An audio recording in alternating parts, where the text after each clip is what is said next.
welcome to the all new, all different number one comics podcast, episode number 57. I'm Dan, that's Bob. Say hello, Bob. Hello, Bob. We are a weekly comic book podcast where in each and every episode we take a look at a brand new first issue comic book newly released. We break down the story and art, give it somewhat of a review, and let you know if we think that you guys should move on to issue number 2 or not. We also talk a little bit of comic book and related news, and we talk about new books that are in shops this and next week. And hey, sometimes we get lucky and we have a really cool creator on too, and we post that interview up as well. And that just so happens to happen this week as well. So this week we will be taking a very deep dive into the all-new number 1. From Boom Studios, The Displaced by Ed Brisson. That's right, The Displaced. Get ready to be displaced. Hopefully not. Hopefully your town stays intact. But I guess only time will tell. We're going to take a very short break, and we will return in one moment. And we are back with episode number 57 of the all new, all different number one comics podcast. Bob, I hate to say that, no news is good news or whatever generic news quotes I can come up with, news sayings, I guess. But I don't know. Lots of news is bad news. I don't know. I'm not sure how you put that. Lots of news is lots of news. Yeah. In a striking turn of events, there's a whole crapload of news this week. Blame it on the Super Bowl, blame it on Deadpool, blame it on whatever you want, Taylor Swift, whatever you feel like blaming it on. But there's a lot of news, which, might be good for you and I, because we can actually discuss some comic book and related news. So that's what we do on this podcast. We try, but it's been so dry lately. Yeah, I know. Creators haven't made it easy so far. Yeah, very true. Bob, let's talk about some of this news. Some big news, some little news. It's all over the place. The first thing I want to talk about is, Bob, the MCU has their Fantastic Four cast. It's been announced on Wednesday, February 14th, Valentine's Day. Marvel announced the casting of Fantastic Four, and it's, now bear with me here, we all know I'm terrible at saying things, but Pedro Pascal as Reed Richards, which I think we all knew that was happening. Yeah. That was confirmed a while ago, right? Well, I don't think it was confirmed, but it was a soft confirm for a few months now. Yeah, it was out there. Everybody knew it was coming. We have Vanessa Kirby as Invisible Woman. We've got Eben Moss. Bob, this last name's gonna kill me. It looks like it says Bacharach, so I don't know. Eben Moss is what I'm going to go with. EMB for short, as the Thing. And then we have Joseph Quinn as the Human Torch. Mm-hmm. And also, Bob, in that picture, Herbie was a part of the crew. The good old robot Herbie, that first appearance was in Fantastic Four 209. Bob, Fantastic Four is going to debut on July 25th, 2025. So, holy shit, it's been announced. The casting's been announced. Hopefully there's already a script written, a good script. There's a lot of indications that this is going to take place in the 60s. I don't know if that's been confirmed or not, but yeah. Interesting. Yeah, lots of talk about that. Which, are they getting Joe Johnston to direct? I don't think so. But yeah, what are your thoughts on this? Now, I don't know much about any of these people. I know who Pedro Pascal is, of course. And I know one of these people is from Stranger Things. I don't know which one. Joseph Quinn. Okay, so Human Torch guy is okay. Is gotcha. From Stranger Things.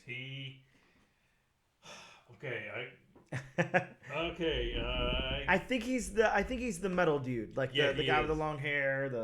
Yeah, that's right. He is. I just wanted to make 100% sure before I, said something wrong. Oh yeah, sure, yeah. I mean, as you can tell, we just kind of ripped the headlines and talked about it, so we didn't put too much research into this, but yeah, I'm not too sure about Vanessa Kirby and Eben Moss, but what are your thoughts on at least the people you know, and the Herbie announcement also? mean, Pedro Pascal. I mean, of course, he's in this hit Star Wars TV series, The Mandalorian. Yep. Mm-hmm. I mean, granted, he's not. You don't see his face all the time, so he mostly just lends his voice. I mean, of course, there's somebody else in the suit when he has most of his scenes, and I mean, he just does a voiceover. Yep. I mean, I think he'll do a good job. Just, I don't know. For some reason, I'm kind of hesitant on Pedro Pascal as Reed Richards. Really, I think that's like I think fans are pretty happy about that casting, but yeah, I'm not exactly sure why. I mean, it's not, again, I think he'll do a good job. I don't know, just something nags in the back of my head about, is he gonna make a good Mr. Fantastic?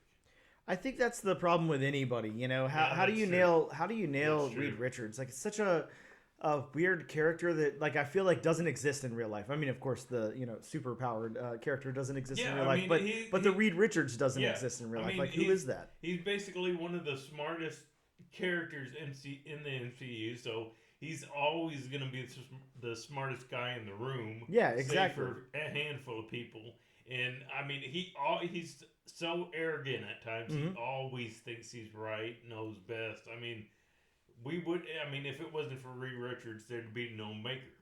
So how about this question then? Because, think about Reed Richards for a second. And although Reed Richards is like never really seen as, he's not like some like, forgive my language or whatever, but he's not like, he's not like some like sexy dude or something. He's like, he's kind of like a nerdy guy, he's a scientist. Like, not to say that, he's by any means, drawn as like, disgusting looking guy or anything like that. Like, he's a good looking guy, but you understand what I mean? Like, not like a whole lot of like, charisma that's like attracting like people to want to be his best friend or his girlfriend or whatever. Like, but he's pretty arrogant. He's pretty smug.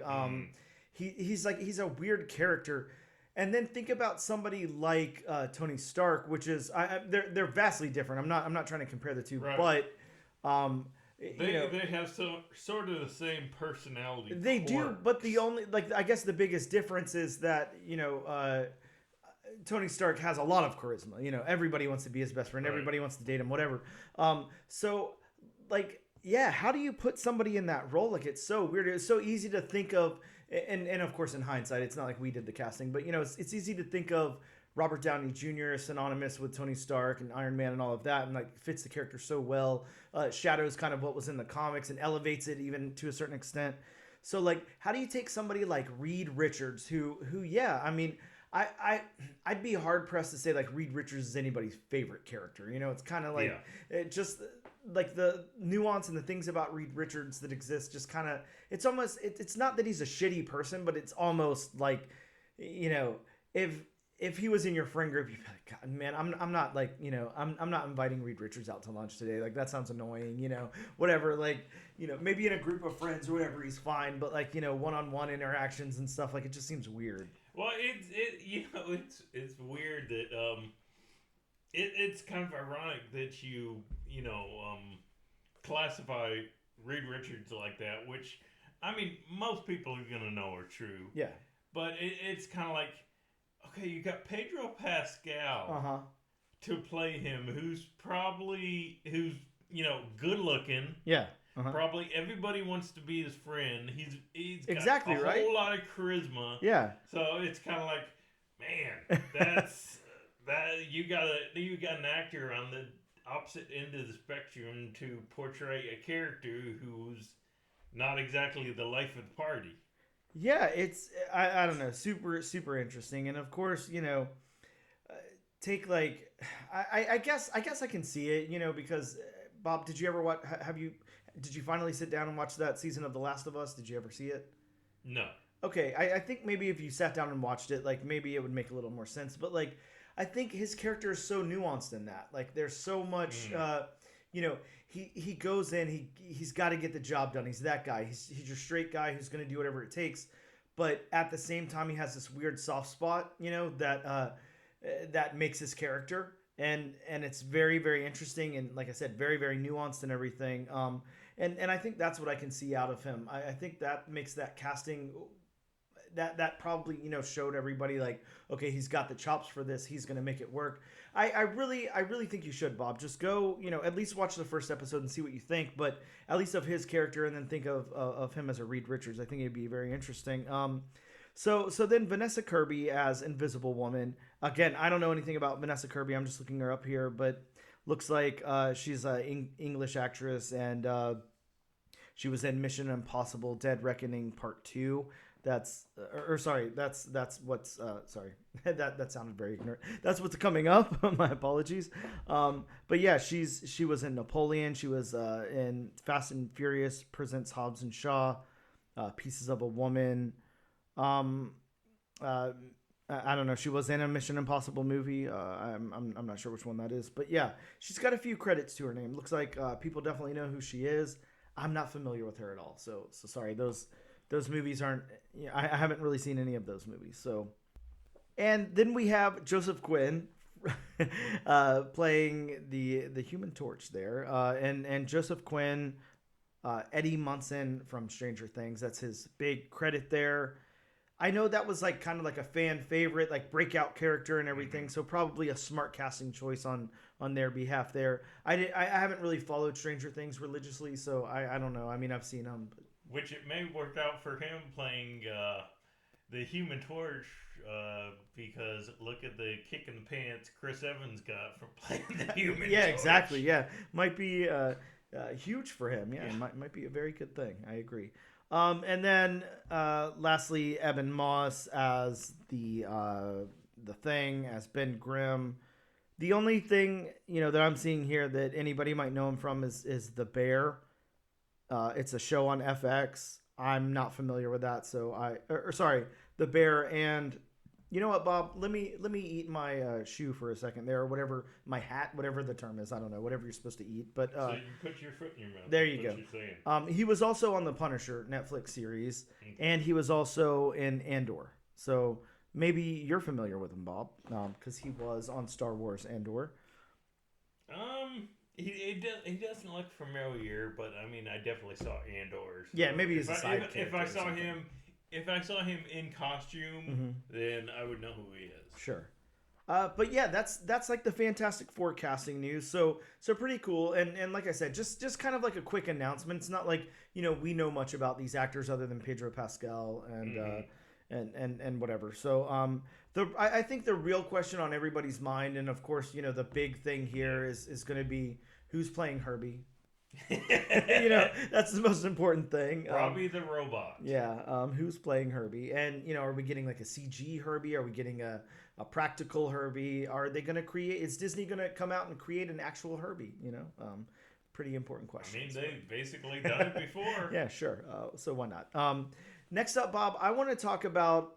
Look, I'm going to see this movie today. I'm right after we get done recording this podcast, I'm going to go see Madam Web. So there's lots and lots of opinions about Madam Web. There's lots of reactions. There's like we're following that trend that every time a new movie comes out, it's the worst thing ever made. It tops the charts for worst movie ever made. It's the worst rated. Blah blah blah blah blah blah blah. You and I don't put any weight into stuff like that. I'm never gonna shit on something that I haven't seen yet, because way too many times have I heard this is the worst possible thing ever made, and then I see it and I like it. Or the complete reverse. People absolutely love something, it's critically acclaimed, and I hate it. I was sick a couple of weeks ago. I got my second round of COVID, and I watched a lot of movies. I sat home and tried to catch up on a lot of things that I hadn't seen. I watched that Joaquin Phoenix movie, Beau is Afraid, if you recall that. It was like an A24 movie, whatever. Bob, the worst thing I have ever sat through. Like, I'm telling you, and when I say the worst thing I've ever sat through, I'm not talking about the Batman level, because I couldn't sit through that. But the worst thing that I actually sat down and made myself sit through, I have no idea what was going on in this movie. It was the dumbest thing I've ever seen in my life. It was like if Hereditary and the Truman Show tried to have a baby that was like the dumbest thing. I don't know. I don't know what was going on. It was terrible. Well, at least for this one, you didn't try to sit through it 7 times. No, I finish wouldn't it. have. You finished this one. Yeah, there's no way I'd ever give this a shot again. But I'm just, the reason I'm saying that is not to shit on movies or people's art or things that people like. It's that, opinions vary, so much from person to person. So don't, like, in my opinion, and I know you share the sentiment too, like, don't get wrapped up in reviews, early reviews, like all of that stuff. Like, so many people say Morbius was the worst superhero movie ever made and all that. Like, did you watch it, or are you just out there looking at memes and talking bad about it? For me, that still might be George Lucas's Howard the Duck. Yeah, that's a fun one. But yeah, I mean, it's important, go out and form your own opinion. Don't just piggyback on what everybody else says about something. That's the shitty mob mentality that we get now. And that's what happens to everything. People either, they don't see something and they say it's the greatest thing ever made. They don't see it. They say it's the worst movie ever made. Like, go see it, And to go along with what you were saying, a few weeks ago, I actually should have waited because it's on Disney Plus right now, and I actually, shelled out money to buy it on Amazon. But I actually watched the Marvels a few weeks ago, and of course, we've all heard, the opinion, how bad it is, all that kind of stuff. Was it a perfect movie? No. Was it a fun movie? I thought it was a very fun movie. Yeah, I watched it too. I actually really liked it a lot. I thought it was really good. I'm with you. I mean, there's, it has issues. Like, if you really want to break it down and say, like, is this the greatest thing ever made? No, it's not. No, but I mean, unfortunately, one of the negative points, it suffers from the same thing that most Marvel movies suffer from, the villain characterization. Yeah. I mean, I really liked, and I can't recall her name now, who played the villain. I can't recall the actress's name now. Yeah, me either. But unfortunately for me, it was just a one note character, one note villain. Yeah, it is funny how, like, in all, and this encompasses everything, like in all action-y movies lately, whether it's superhero, comic book, if it's just like a straight original like action piece or whatever, like the villains really do suffer. It's like they're not fleshed out, they're not well thought out. It's kind of like, let's just throw together like a quick like throwaway character who's going to get defeated by the end of this or whatever. But I would say this, for as much negative stuff as we heard about the Marvels and everything before we saw it, I mean, I'm not gonna lie. Seeing Iman Vellani on the screen like that, up against big actors and everything. The highlight of the film. God, man, she has such a future ahead of her. Like, she's in there. I cannot praise her enough. She's in there writing comic books. She's writing Miss Marvel stuff. She's acting the part really, really well. She's like fully involved in this, and she has such a bright future ahead of her. I want to see her continue to write comic books forever, and really, she's such a cool person. And yeah, I mean, she's, like you said, she's in there with an actress like Brie Larson. Exactly. And to me, she outshone Brie Larson. Yeah, she was really, really good. Really good. Oh, yeah. I can't say enough good stuff about her performance in her show and in this movie. Really, really good stuff. I hope that, God, I hope she never falls off. I really want to see so much more from her. But yeah, just to point it out, of course, all the usual stuff. Low score on Rotten Tomatoes, low Metacritic, blah, blah, blah. All of, and yada, yada, yada. Yeah, all the crap that doesn't matter. It's not really news, whatever. All the stuff that doesn't make sense because it's usually critic score. Yes, exactly. But I put weight on the audience score. Exactly.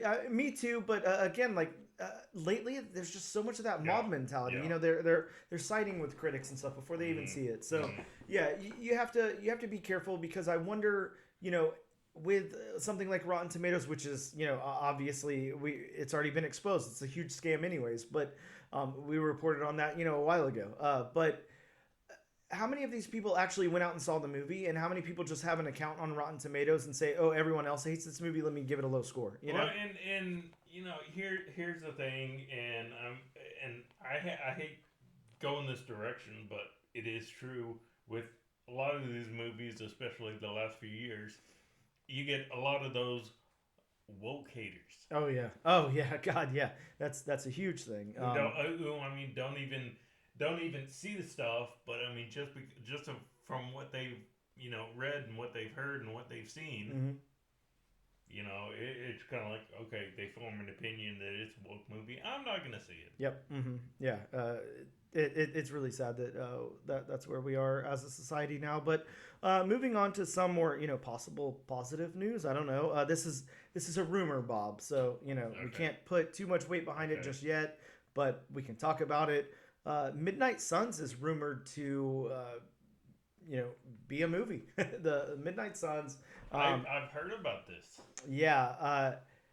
God, Bob, I can. The only thing I can say is like I really hope so. I think that this could be so big for Marvel.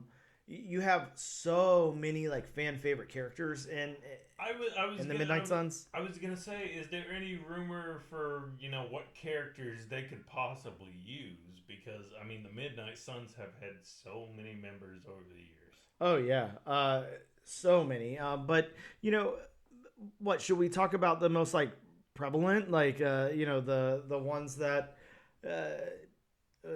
I can't think of the word, but you know what I mean, like the ones that are always pointed out as being on the team or whatever. Of course, Blade, Doctor Strange, Ghost Rider. Yeah, Ghost Rider's a big Damien one. Hellstrom.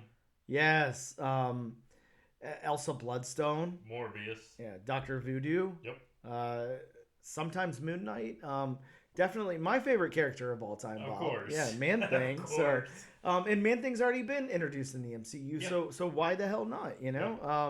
But yeah, sometimes we've got Iron Fist, we got there's a there was a spider, who was it? Scarlet Spider, right? Scarlet Spider was one time on the Midnight Suns. Yeah. But I mean, yeah, just imagine getting a Ghost Rider announcement, in a Midnight Suns movie, along with Blade or something. What's happening with Blade, with the actual MCU movie? Like, is it ever going to happen? We don't know.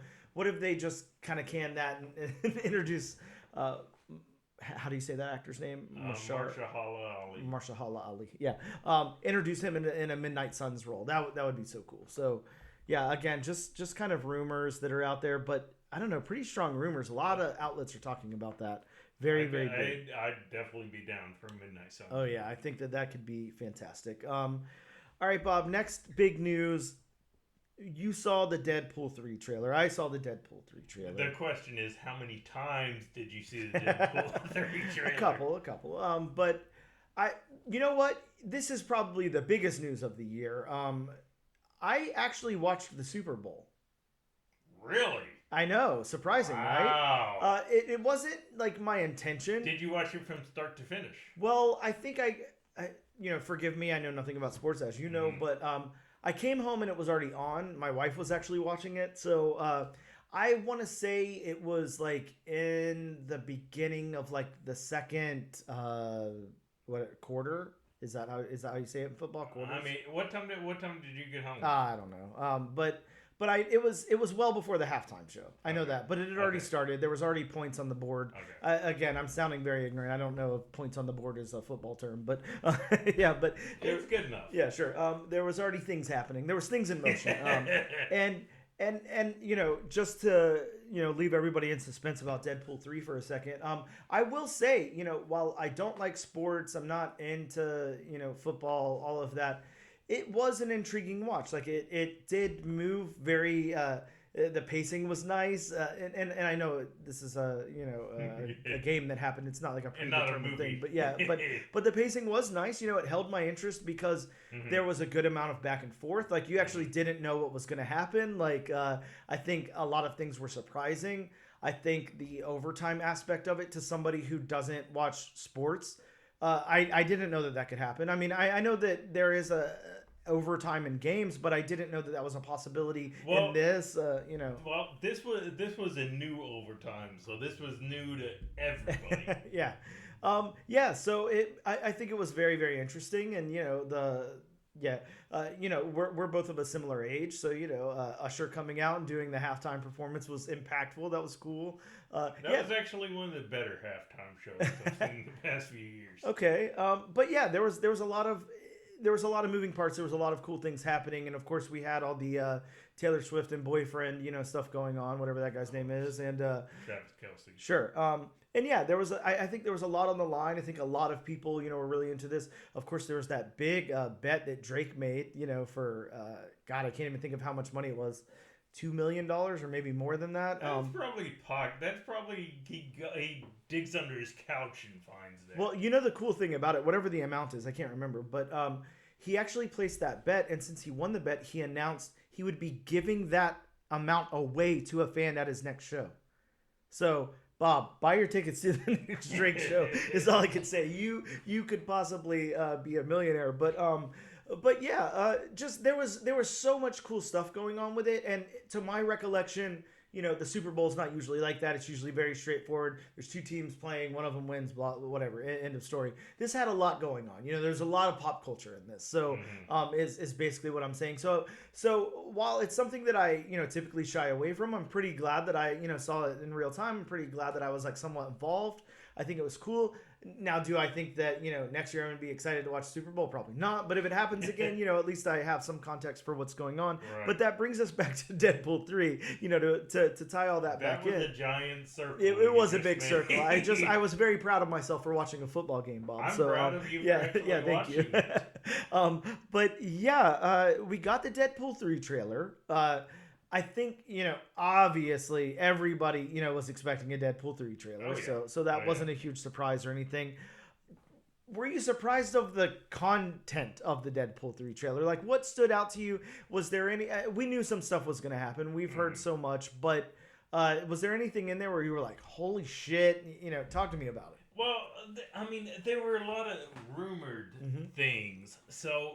You didn't know exactly if it was going to happen. If it was going to happen, what was going to happen, yeah, what they're going to show in a trailer. Exactly, if Deadpool was actually going to visit the TVA. Yeah, Which I'm hoping they get Owen Wilson. Oh, God, yeah. For this movie. Yeah, that would be great. And, a Tom Hiddleston character, cameo, or, a nod to his character.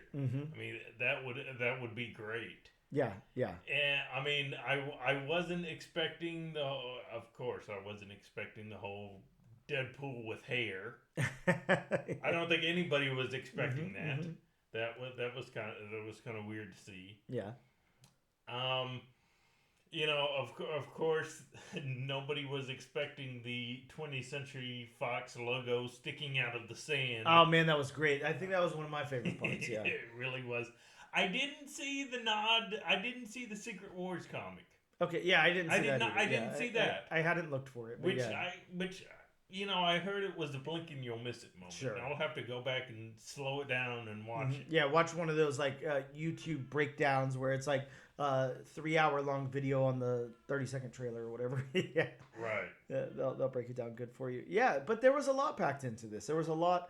I want to say this, one of the most interesting aspects to me, and again, this is like another rumor that's online, so we'll have to see if it actually pans out or not, but was, we got that reveal of what I would assume is Patch, the white suit Wolverine and everything from behind. There's a lot of speculation online that that's Daniel Radcliffe playing Patch. I've heard that rumored for a long time now. Yeah. What if? I actually think that would be visually some good casting. Oh yeah, that would be so cool. And yeah, I hope so. I think that would be really, really cool. I think that would a huge fan service. Really, really cool. Yeah, I like that a lot. Of course, if you guys don't know, which I'm sure you all do, Patch is like a Wolverine variant, basically. Right. It was basically Wolverine hiding out in Madripoor. Yep. And the first appearance of Wolverine as Patch was in the Wolverine #1 from 1988. So I don't know. I've got plenty of copies of it. You know, if you need one, come see me. But but yeah, the white suit Wolverine there. And when we say suit, we mean, you know, what do you call that? Like a tux type of suit, not like not a combat suit or anything. But yeah, there was a lot packed into this. It was really fun. The whole look, everything that happened in the Super Bowl, fun. It was cool vibes. I'm glad, you know. Maybe for 2 hours or whatever, you could kind of bring America back together, at least around the TV, which is really hard to do in 2024 year of the Bob. So, yeah, I'm happy that exists. So really cool. Next up in news, Bob, there's been some second prints that got announced from some big books and some stuff you might not expect. Batman 142, the Joker Year 1, Part 1, it was announced for a second printing. How many copies do you have? I only have the one, and I will not be buying a second print. But, you know, for people that are into that, that's happening. Thundercats 1 is getting a second print, and here's what I'm surprised about with that, Bob. We talked before about how many covers there were for this. How many copies of Thundercats #1 do you think were in existence? Like 1 billion? And now it's getting a second print, so there's going to be 2 billion. But I think it earned it. It was a good book. We were both happy with it. It had, you know, the flaws that we pointed out, but we liked it, and I'm excited for issue 2. Bob, the book that we're covering today is already announced for a second printing. Really? How exciting is that? Wow. Like, we have some historic moments with this book. It's got a second printing. Where, you know, if I didn't already say it, this is the first episode where the book that we're covering, I have the creator interview attached to this episode. So after you hear us talk about the Displaced, you're going to hear Ed Brisson talk about the Displaced, where it came from, all of that stuff. And now we're getting a second printing. Like, such good stuff happening with this book right out the gate, which is cool. Ultimate Spider-Man 2, which isn't even out yet, has a second printing coming. No surprise, but cool. Red Hood the Hill 0 has a second printing coming. Wolverine 43 has a second print coming. And One Hand #1, which is the new Rom V book. I just read that the other day. That's also got a second printing coming. So some exciting books going back for second printings there. Bob, the next thing, and again, I know we're on news still. We're 32 minutes in. We're still talking about news, but I'm happy. You know, there's news. It's exciting. Yeah, it doesn't happen very often. Never. What about that X-Men '97 trailer? I know you watched it. Yes. Let's talk about it a little bit. We don't have to go into like every little detail, of course, but does it fit your expectations? Were you excited? Was there anything that, you know, stood out to you? Like, just okay, a buddy and me were having this conversation, texting back and forth, and I gotta say, I'm kind of disappointed. Really? Yes. Why? I'm not disappointed with the you know, the actual trailer itself. I'm disappointed in the fact I wish they kept the original animation style. Yes, I hear you. I definitely hear you. I think it's not, you know, at this point in time, it's just, how do you even do that? You know, we've moved so far beyond that at this point. I don't know. Do those kind of studios even exist anymore? I mean, you have to think back in the 90s, they were shipping things overseas and paying, you know, illustrators like a penny an hour to, you know, get a whole episode out in 5 minutes. Yeah, like, but I mean, the Lego movie, I mean, before you knew about it, you couldn't tell that people weren't putting together Legos and taking them apart. No, and I'm not saying it can't be done. I just think that, you know, from like a financial standpoint, it probably doesn't make sense to try to do something like that anymore. I don't know. I like the trailer overall, but seeing it with like a smoother Japanese anime inspired animation was just weird to me. I'm sitting in the trailer thinking like, you couldn't have kept the original animation. I don't think so, but I hear you. I hear you. That was pretty jarring. I won't lie, but I do understand. I think I understand, you know, why. But how about, you know, the team obviously being led by Scott Summers there? Hopefully they actually characterize Scott Summer better than they have in the movies. I'm sure they will. I don't think they'll falter with that in the animated series. We get to hear that iconic theme again, like, which is cool. Yeah, there was a lot about this that I really liked a lot. I got to see my girl Jubilee, so that's all I care about. Once I saw Jubilee, I was very excited. Really cool. But yeah, I don't know. It's interesting. You have to think where the X-Men animated series left off, with Professor X and all of that. How about the ending of this trailer? Because that was like a sting. Like that was, and I'll refresh your memory if you don't remember. Obviously, spoiler alerts for a trailer, but kind of ends with Magneto there, showing everybody the will of Charles Xavier, and that he owns everything. Which is going to throw a huge wrench in Scott Summers' plans, probably, and all of the X-Men and all of that. So, yeah, that's got implications and everything. This is going to arrive on Disney Plus in March 20th, so, just a little over a month away. Finally. Yeah, I have to say I'm really hyped for this. I'm really stoked about it. This is obviously playing hugely into, the nostalgic factor and everything, but... Mm-hmm. Obviously, I was a very big X-Men animated series fan, and I think you were too. So I know we're both going to give it a shot and see what happens, but I'm excited about this, I have to say. This is a cool trailer. It sucks that, it couldn't go back to the well and have that hand-drawn animation style for you, but I think you're going to get past that once you get into the first episode, Bob. I think that you're going to move past it. We can only hope.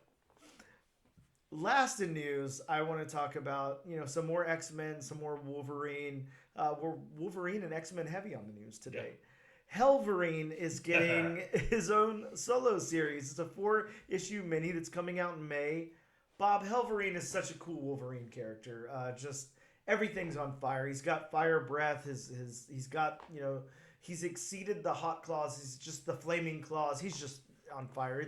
He leveled up. He really did. It's essentially a Ghost Rider Wolverine mashup, which really worked. I think it was really cool, and I'm really excited to see a 4-issue series for that character. So that is very cool.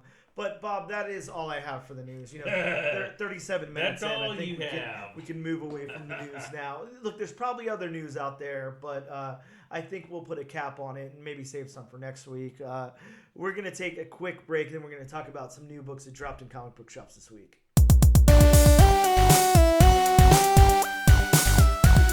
And we are back with episode number 57 of the all-new, all-different Number One Comics podcast.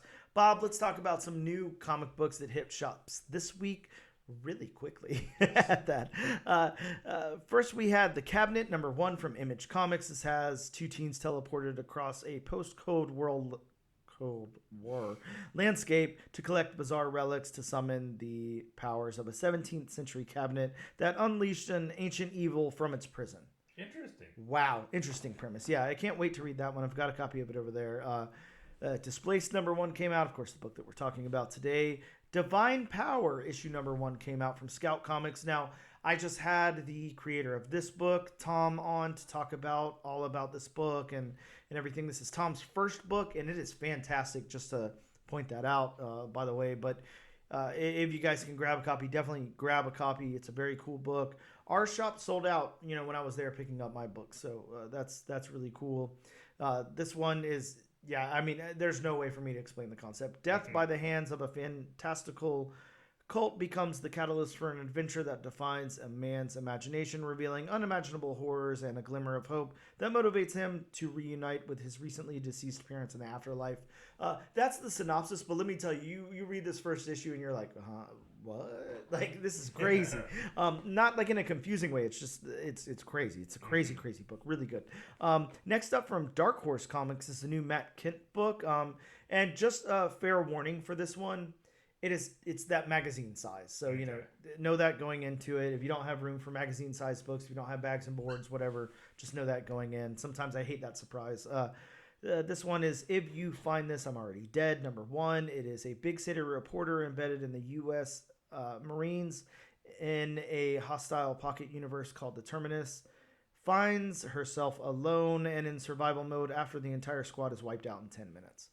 So pretty intense, pretty high stakes there. Yeah, it sounds like a fun book. Next up from Image Comics is the Infernals #1. This one is the son of Satan, which has 1 month to live, but before he dies, he must decide which of his 3 children will inherit his shadowy empire. Crazy concepts. Where are these people coming up with this just stuff? real quick, where does he go when he dies? I don't know. Maybe he just wiped out of existence. Great question. I don't know. And speaking of the Super Bowl, Bob, this isn't something that we see typically, for new comics, but we have Mad Magazine issue 36. Of course, has a parody cover of Taylor Swift and Travis Kelce. Is that how I say his last name? Okay, yeah, and. I love how I love and hate how Mad does this, because they have some really fantastic artists, working on their covers and everything. But that Mad face, it's horrendous to look at. I hate looking at it. And they do this, they take like a well-known celebrity or something and make it that guy's face. So you have the beautiful Taylor Swift next to the Mad Magazine guy, and he's got like, I don't know, he looks like he smells bad. But yeah, that's a thing. And yeah, Mad Magazine back on the speculation list for the week. So pretty interesting. Not something that happens very often. Next up from Marvel Comics, Night Thrasher #1. This is the first appearance of the OG, a criminal antagonist. Very exciting. Bob, I don't know what to say about this one. Penthouse has come out with comic books. This is not the first time, because they've actually had comics before. Really? Yeah, I don't know what year that was or anything, but yeah, they've published comic books before. These, again, are those magazine-sized books. And I will say this, because I did grab a copy of one of them. Vanessa Del Rey did a cover. Okay. I love Vanessa Del Rey. We talked about Vanessa Del Rey before we did the Basic Instinct book, and Vanessa Del Rey was the artist on that, so I was very excited. So I always pick up her stuff when I can. I picked this up, and I did open it up, just to kind of see what it was about and everything. And it's basically like an anthology series. It does, most of them do feature nudity, so just know that going in. But of course, it's got the Penthouse, So NSFW. Yeah, definitely. Yeah, but you would imagine with the Penthouse logo atop the across the top. And I will say this: when I flipped to the end of the magazine, it was a traditional like nude spread, like an actual photo gallery of like a model who's fully nude and everything. It wasn't illustrated or anything like that. So. Know that going in. If you're sensitive to that kind of thing, if you don't want to see that, whatever, like that's there. So just know that going in.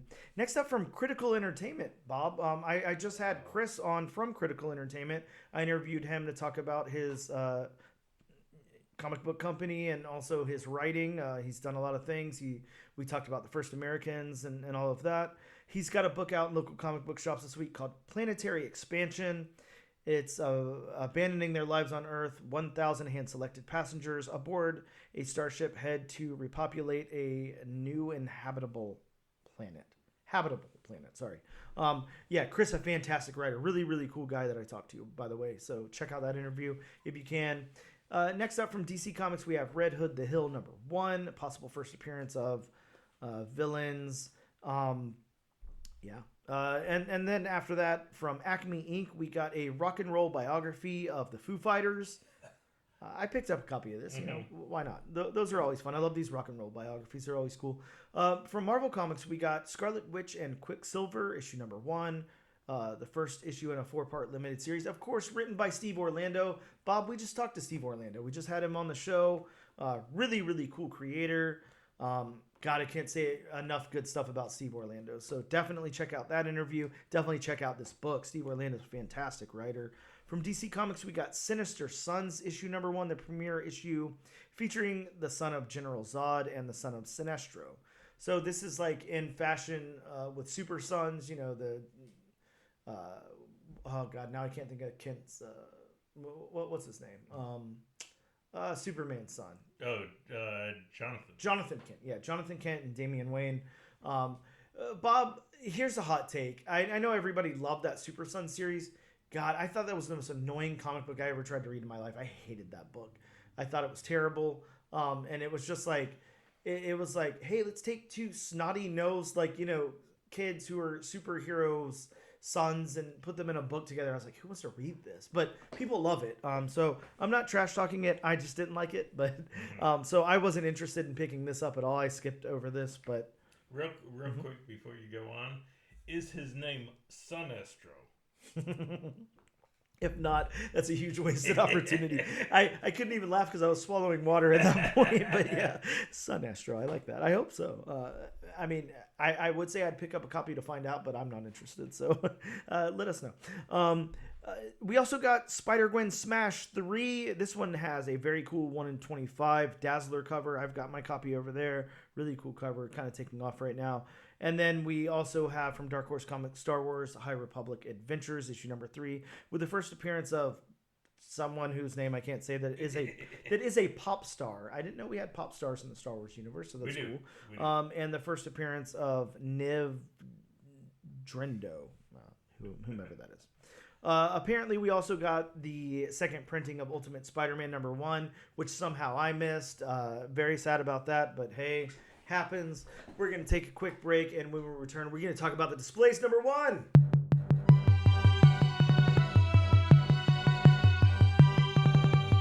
And we are back with episode number 57 of the All New, All Different number 1 Comics podcast. Bob, we are about to talk about Boom Studios' new number 1, The Displaced. Of course, written by Ed Brisson with art by Luca Casalanguida. Right? That's good enough for me. Good enough, right? Sorry if we butchered your last name. We probably did, but to be fair, I'd butcher Smith also. So that is true. Yeah, I'm not great at pronouncing names, as you guys all know who have been with us since episode number 1. But by the way, if you've been with us since episode number 1, thank you so much. Much appreciated. We definitely appreciate that. Yeah, Bob, we have been gaining a steady increase of listeners. Lately, like I'm not going to say we're blowing up or anything like that. It's not that big yet, but from where we were to where we are now is steadily increased. We just appreciate you guys so much. It's like every time I post an episode, it gets downloaded right away.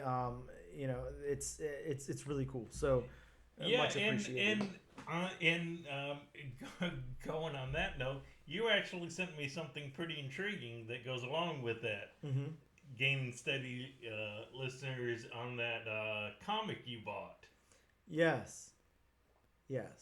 Which I found really weird that he actually posted on the packaging. Yeah. The name of the podcast ? Yeah. Like, oh, that's pretty cool. Like, hey, are you the guy from that podcast? Yes, I am. Yeah, really cool. That was pretty awesome. So yeah, whoever did that, we definitely appreciate stuff like that. Yeah, very much so. Yeah, you guys have been an awesome audience, really dedicated and been really cool. We appreciate the support so much because I know we both really love doing this. So. Yes. So it's just such an added bonus that there's actually people listening, and it's not just you and I talking in a room and recording it. Which people who wanted to listen to us. Yeah, would be fine either way. I'd love to sit around and talk about comic books, but it's cool that people listen. So thank you guys so much for that. Let's get into the book, Bob. Enough hearing me ramble about nonsense. Let's hear me ramble about more nonsense. The Displaced number 1. It is the city of Oshawa, Ontario, has vanished without a trace. Even worse, nobody remembers it or the 170,000 missing residents that disappeared along with it. As the survivors fall into the forgotten, they must seek each other out if they hope to have any chance of surviving in a world where no one believes they exist. Highly acclaimed writer Ed Brisson and rising star Luca Casalanguida, right? And red hot colorist D. Canafi posed the question: how can you feel connected to reality or each other by if all veritable means you don't exist? I love the concept of this book. First, let me just say that I'm going to get into the creators and get into my synopsis and everything too, but this is a really, really cool concept. let's talk about Ed Brisson for a second. I don't have to say much because again, you're gonna be hearing Ed Brisson talk about all of his accomplishments and everything in just a moment. Whenever this portion of the episode's over and we close out our stuff, you're gonna hear the Ed Brisson interview and all of that. Ed Brisson did a whole crapload of Old Man Logan, Sons of Anarchy, Uncanny X-Men, X-Force, New Mutants, Ghost Rider. Anyways, I'm not even gonna bother because we already did this on the on the interview. Yeah, so that's a very long list. yeah, just go over and listen to that. Ed Brisson has done a lot of things that you love. I can say that. And Luca has worked on James Bond: The Body, James Bond: Kill Chain, James Bond: Hammerhead, Regarding the Matter of Oswald's Body, Scout's Honor, James Bond, Agent of Spectre, Lost Soldiers, Dancing with Dragons, Dylan Dog, New America. More James Bond. Yeah. I think Luca might be a James Bond fan. I do too. Which is really cool. I applaud you for that because I am too. But yeah, Bob, let me get into my synopsis of this book. It's very long-winded, as you guys are probably used to at this point. I'm going to try to get through it pretty fast, but we all know what happens when I try to read fast. The Displaced opens on Oshawa, Ontario, Canada. We see an older man who's broken into a gated area containing school buses. He hotwires one and drives off, stating that he hopes it's not too late. We next meet some characters in a bar in Ajax, Ontario, as they try to recall another guy who's there, whose name they can't remember, but they talk about some high school rumors about him and all of that. We go back over to Oshawa. We meet a couple with a baby, and they've run out of diapers in the middle of the night, and the mother goes out to get some from a convenience store that's located a little outside of town. She buys the diapers in Whitby, which is the town, and an earthquake type of event happens. We flash back over to the outskirts of Oshawa, and the old man is lighting the bus on fire. One of the guys from the bar scene runs over to the old man and tries to help him. The mom who went out for diapers rushes back home and calls her partner, but the call gets disconnected, and she crashes into the man who is helping the older man. Just then, the entire town falls into a sinkhole and is gone. We move over to the day after, and the news cycle is non-stop covering the event, and the displaced survivors are held in a school gym. Back over to the old man and the guy from the bar. Harold, the old man, tells him that this has happened before and names some cities that no one has ever heard of. He tells him that everyone forgets.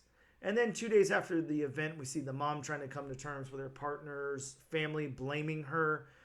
3 days after the event, we see the man from the bar as he talks to a woman, and she shows him memes of people like just being done with hearing about it.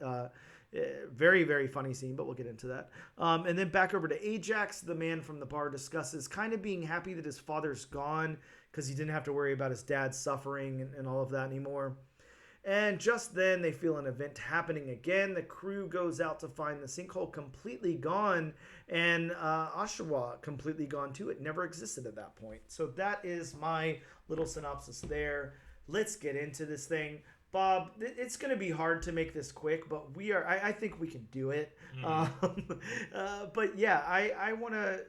All right, how about the characters? Let's start with the story. I'm sorry. My apologies. Let's start with the story. How about the beats? How about the beats of this story? I think it flowed. The only maybe hiccup was the flashbacks, but unlike some previous books that we've done, it actually explains like 1 day later, like 5 days later. I love the way this is set up because it narratively it takes place in real time, and then like you said, it goes over to a day later, 2 days later, 3 days later, all of that. I really love certain scenes in this a lot.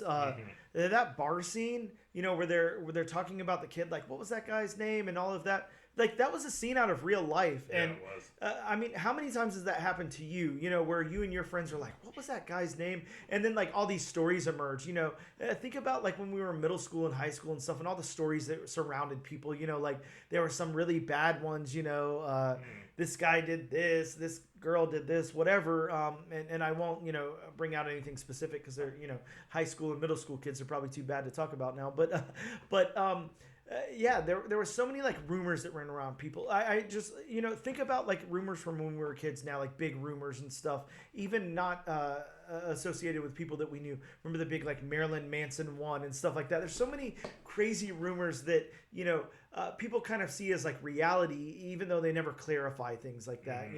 And I feel like that happens. And also, yeah, that really happens. You see somebody, you're like, I know that person.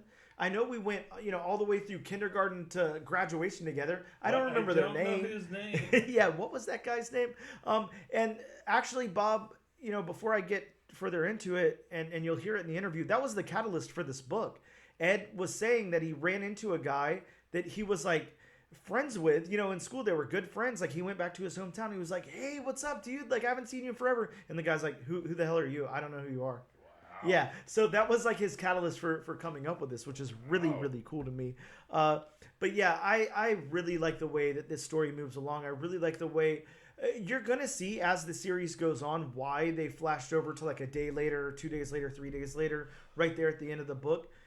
Because the way that this story is being told, and another catalyst for this story is the fact that news disappears so quickly. It's all we hear about nonstop. You hear about like crazy stuff in the news, like school shootings, stuff like that.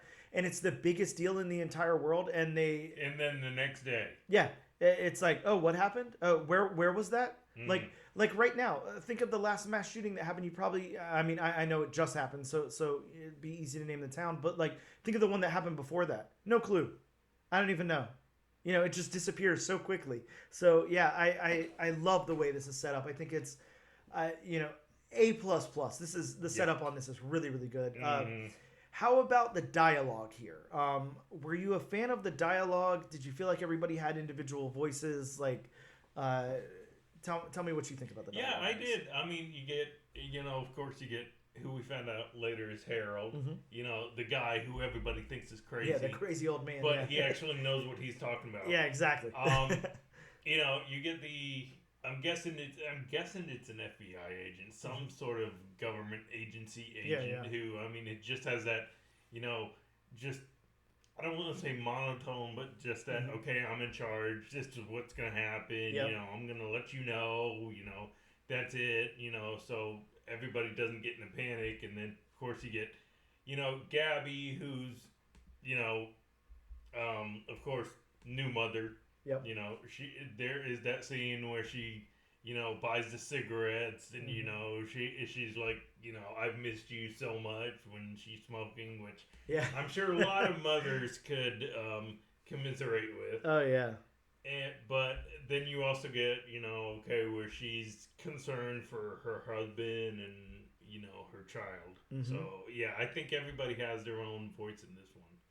Yeah, this was really cool to me. The dialogue throughout this book, I think Ed has like such a way of people's voices. He's really, really good at that. They seem like natural, real conversations that people would be having in these scenarios and stuff. And yeah, I think that was like a huge strength in this book. Also, A++ there.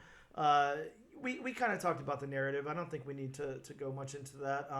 The world building. I think that's probably really important here. The world building, we have this town, we have, and we're taking just cherry picking like a few characters out of it who survive and have to figure out what happened and whatever. And they're thrown into this larger world, this unfamiliar world or whatever. I think this was probably the strength of the book to me. The world building here, the way that this is set up, man, really, really good world building. I really appreciated the world building in this a lot. Okay, over to the art then. Let's talk about Luca for a second. How about the character art? How'd you feel about all the characters in this book? Each character was definitely individualized. Yeah. You didn't get that whole, sometimes the characters look alike and it's kind of hard to tell. Oh yeah. Everybody is very identifiable. We've seen in some comics. So, and again, Harold is drawn like the, crazy old guy. Yeah. Nobody believes, but he's actually right in the end. Yep. So, I like how, each one has their own individuality. You know, one thing that I really, really like about this, I say one thing, I'm liking a lot of stuff about this, but something that stands out a lot to me is how Luca is able to, and sorry, you can probably hear me flipping through the pages, but I wanted to get to this bar scene in Ajax, where, you know, that conversation that I talked about before, where they're kind of, you know, trying to identify who this character they went to high school with and everything was. There's so many characters. The bar is like a little crowded. You know, there's a lot of background characters and stuff. Dude, I just want you to look at those 2 pages for a second, because, I mean, everybody in the background has so much detail put into them. Like, it's like Luca was like, okay, each one of these people really, really matters. It matters, you know, that their shirt's a little wrinkled in the corner here. It matters, like, that this guy's butt, like, everything matters here to him. Whether the character's, you know, miles off in the background or on the forefront or whatever, everything matters to Luca. It's very, very important. I think that that's really important in telling this story, for one, because, again, think of the nature of the story. It's these people in this town, and they have these lives and they exist, and then it's all just taken away, and they don't exist anymore. I think the level of detail in the art is like really, really important here, and I think that this team up was perfect. I think Luca and Ed are a really, really good team for this. Yeah, I love the character art here. I think it is top notch. The backgrounds too. I'm really liking the backgrounds. Bob, I don't know if you have much of an opinion of the backgrounds, but it hits all your marks, I think. Yeah. Everything's fleshed out. I mean, look at that. When we're in the convenience store, where the mother character is in Whitby, and everything behind the clerk at the counter, like so much detail, dude. Everything is so fleshed out here. Yeah. God, I mean, just little things like her lighting the match, you know, to light her cigarette. Like, there's so much detail in the flame and everything. This is fantastic. Yeah, and fantastic art. The thing that drew me in art wise was the very first page. Oh yeah, that full page. Yeah. Yeah, the full page where, I mean, you can make out all the individual buses. I mean, you have the night sky where you can make out all the stars. I mean, you can make out all the individual links and the chain link fence. Yeah, nothing was wasted here. Like Luca is a very, very compelling visual storyteller. Like very, and this is such a good team up to have these two work together. I would love to see the notes that Ed gave Luca for the art direction here, or lack thereof, or whatever. Like if Ed was just like, hey, I'm going to tell my side of the story, you tell your side. Like, I'd love to see those notes. I think that would be so interesting. But really, really good. Okay, so next up, the locations. You know, we're kind of moving through, you know, different cities here. I don't think there's not much like fantastical locations or anything. I think, you know, to grade locations on a book like this, it's just, you know, different you know, interiors and stuff, exteriors, whatever, but they're done very, very well, as is all the art in this book. And lastly, the colors, the color by D. Canuffy. I believe so. Okay. Yeah. D. Canuffy doing the colors there. Again, a perfect pairing. Great color. Yeah. The colors pop. The palette is very unique. I will say that it's a very unique palette. Muted in places, vibrant in others. When we get like those really nice, well lit areas and everything, it's just it's looking fantastic. You know, one color that definitely stood out to me. Let me see. Oh, let me see if I can get to it. Let me find it. Yeah. So I'm doing this one-handed, so I'm kind of struggling to do it. But so you get the scene where they're on the street, and I mean, you just see the big old sinkhole. That is a bottomless abyss. If I've ever seen one. I mean, just the shade of black and dark blue on top. Yes. The colors uses. I mean, it just makes it seem like the most bottomless pit. It does, right? I mean, just the depth there and everything used by those colors. Yeah, it's insane. Insane. Okay, then look, I don't think we need to go over much more. I think it's pretty obvious what we think here. But thoughts?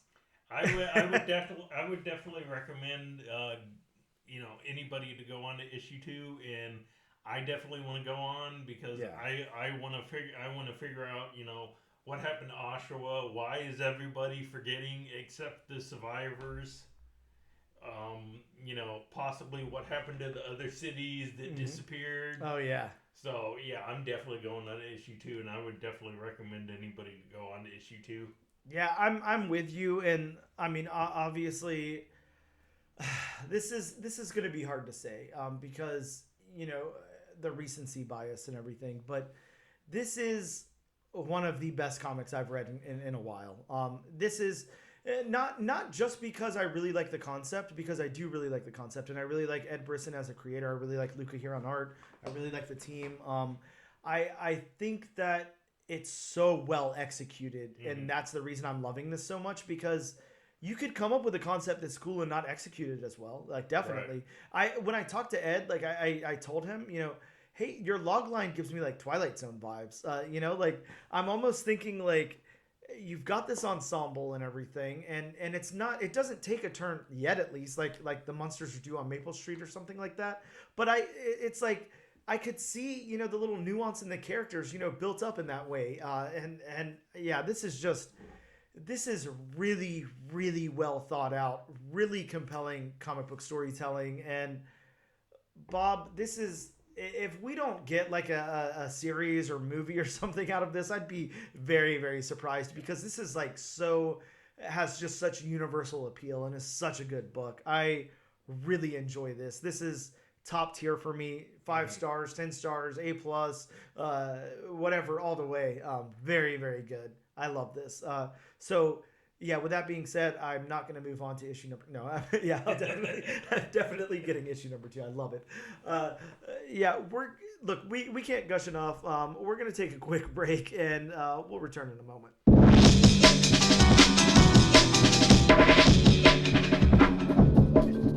Hello, and welcome back to the all-new, all-different #1 Comics podcast. We are doing a special creator interview. Of course, we are here with Ed Brisson, writer of Avengers of the Wasteland, Beyond the Breach, Dead Man Logan, The Field, Iron Fist, New Mutants, Sheltered, The Violent, X-Force, Alpha Flight. God, I feel like I could just go on and on forever. Predator, Sins of the Salton Sea, and of course the new book that's dropping in local comic book shops this very week in just a few days on Valentine's Day, The Displaced #1. Ed, welcome. Thank you so much for joining me today. How are you? I'm doing great. Thanks for having me. Yeah, of course. Really excited to talk to you today, to talk about this book especially. As I told you off air for a sec, I probably will fanboy out just a little tiny bit, but I'll try to keep it contained and not sound too much. Sounds good. I'm sure you do great. Well, thank you so much. Please correct me if I'm wrong, but it looks like you kind of got your start, like at least professionally in comics, like around like 2011, 2012, lettering on stuff like Prophet, Peter Panzerfrost, Change, Hell, Nebraska, and then writing on Comeback from Image Comics.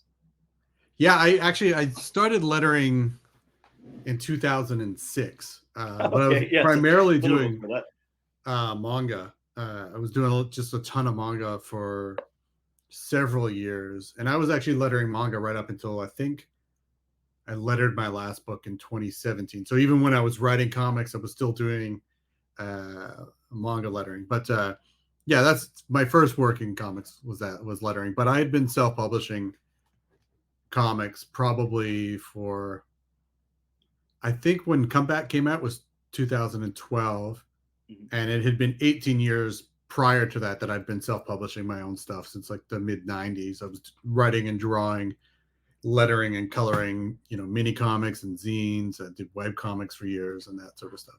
So I've always been sort of floating around doing comic related stuff.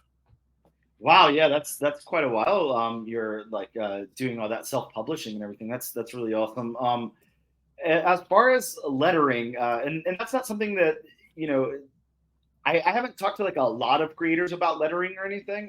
It's not something that like comes up like a whole lot. So I'd like to ask you like a few questions about it because it is interesting. You know, one of our previous episodes that we just did a bonus episode on 30 Days of Night, and one of the big things that kind of stood out to me and my co-host during that episode was the lettering in that book. Whenever you go from the regular humans over to the vampires and everything, the lettering was very unique, very different, had a very different voice and everything. How did you kind of like break into lettering? I see that you've lettered on a lot of books and everything, so obviously you've done a pretty good job at that. Lettering such a unique like art form that a lot of people not saying that people don't appreciate it, of course they do, but something that can get overlooked a little bit, especially between just a writer and artist and stuff like that. So how do you make your lettering like a little unique and stand out and all of that? As to how it was unique, I don't know. Like I did letter for years, but I would say there are guys lettering now like Hassan who can run circles around the stuff I used to do. I had like just kind of a very standard approach to lettering, which like I learned lettering, like I lettered my own comics. I hand lettered for years terribly. I'm not like my hand lettering is I'm too impatient. So it starts out looking really nice. And then by the third page, it's really like, it's like, when you were in high school and would paint banners and you run out of letters at the end. It was what it was much like that, but like I learned it because I went to publishing. I originally went to school for fine arts, and then I went back for publishing because I wanted to learn how to deal with printers, how to basically how to I thought I could sort of utilize those skills in comics for doing print work and that sort of stuff. And one of the things we had to learn was Illustrator, which is what you use for lettering, and because I had a bunch of pre-press experience through the publishing program and then through working as a creative director for years, it's really easily transferable over to lettering. But my first gig in lettering was, like I said earlier, was manga. And I've never really read a whole lot of manga. So I don't know how I broke in, how I got the job, because they sent me a test page. And I know I screwed it up pretty royally because I didn't read enough to know what the asides were. Like in manga, they have a lot of like just little asides all the time. But they must have been desperate. So I ended up getting hired anyway. And that's primarily what I did. I would jump over and do, like you said, Profit. I lettered all my own stuff for years. But I don't think, looking back at my work, I'm a terribly exciting letterer. Like it's pretty like run of the mill type stuff. It gets the job done. It's good. I think, it's not the thing with lettering. You never really want to be noticed. Mm-hmm. You don't want the letter to kind of lettering to jump out. And I think I did okay with that. But yeah, that uniqueness that you were talking about with 30 Days of Night and Sandman is like notoriously sort of the big example where everyone has their own voice. That stuff is great. Todd Klein did amazing work on Sandman. But I found that almost half of my job as a letterer was sort of having to explain to new writers why every character why doesn't work for every single book. Like it really works well in 30 Days of Night. It works well in Sandman. But if there's not a purpose for it, it's really distracting, right? Like it's so there's so many times I would letter books and they're like, I want every character to have a unique font set and unique balloon style or whatever, so that we know when they're talking all the time. But if it's just a bunch of people in a room, there's no reason that their voices are going to be like that distinct from one another. Mm-hmm. So to answer your question, which I went way off on a tangent, but no, that's perfect. I'm not sure that's what everybody. I'm not sure I did a ton that made my lettering unique. Like I'm always in awe of Haas when he does pages for us on. He's the letterer I tend to work with the most, and I'm always in awe of the stuff he does, and it makes me afraid to ever go back and do my own lettering. I think it's really good to hear that because I always express to the creators that come on the show, whether they're artists or writers or they do a little bit of both or whatever, that of course in comics it's a huge community aspect to it. So a lot of people listening to comic book podcasts, tuning in for comic book creator interviews and stuff like that, are aspiring creators themselves, or like they had been creating comics, maybe self-publishing or whatever, trying to get that stuff out, and really how do they break into that, or what advice, and everything. And a lot of times, to hear something like, hey, I kind of went in, I was down to letter, and these people, hired me on, and I really wasn't into manga or manga, however you pronounce that. But I took the job and, kind of ran with it. And, you might downplay your work a little bit and be, obviously you're a humble guy and you're like, whatever, I did okay. I did the assignment and it was fine. But, you kept getting hired again and again, and then you were able to bring that over into your own work, and get out there and write things like Come Back and publish things through Image and stuff. So yeah, just great for our audience to be able to hear stuff like that, because that is a way in for a lot of people. So really cool. Yeah. So, and the good thing I would say about lettering, that why I think every writer should try lettering, try their hand at it, even if it's not going to be on the final product, is sometimes writers, especially new writers, don't have a sense of how much real estate dialogue and captionings can take up. And so I think when you start lettering books and having to actually fit the dialogue onto the page, you get a better sense of how, at times economical you have to be with it. And so I think it'd be a good thing for every writer, especially new aspiring writers, to at least try their hand at. You don't have to be great at it, but just to get that sense of how the page works. That's a great perspective too. Like I really like that you point that out. I've read a lot of comics. I read a lot of comics, and a lot of times you can kind of skirt that line. A lot of writers, want to inject a lot of dialogue. They want to. I spoke to a creator just a couple of weeks ago who was, talking about making sure that, the reader really got their money's worth, and there was a lot of dialogue in there and everything. And while I don't disagree, I think, a lot of times I'd like to see that art shine and see the art tell the story, and have, still a good amount of dialogue and everything. But as you said, the way that that's placed on the page, the way that those are placed in the panel and everything really matter. You don't want to cloud up an entire panel of beautiful artwork with nothing but word balloons and dialogue. Sure, yeah. Really interesting. Something to really think about, whenever you're writing a comic book. Speaking of writing comic books, and I know, this is the most basic question I could possibly ask, but of course, we always have to ask this question. Sure. What inspired you to write comics? When did you first get into writing comics? Have you been writing since you were like a child, or how'd you get started there? So originally I actually wanted to be a comic book artist. I was convinced as a child that I would be a comic book artist. I always had like a sketchbook with me, and everywhere I went, I was just constantly drawing. And if anyone's heard me interviewed before, I've talked about this, so apologies for repeating. But I was living in Kelowna, which is a town in British Columbia at the time. I think it was about 100,000 people. And, I wanted to be a comic book artist, but, we're not near New York. I had it in my head that I'd have to move to New York to become an artist, because that's where that seemed to be based out of.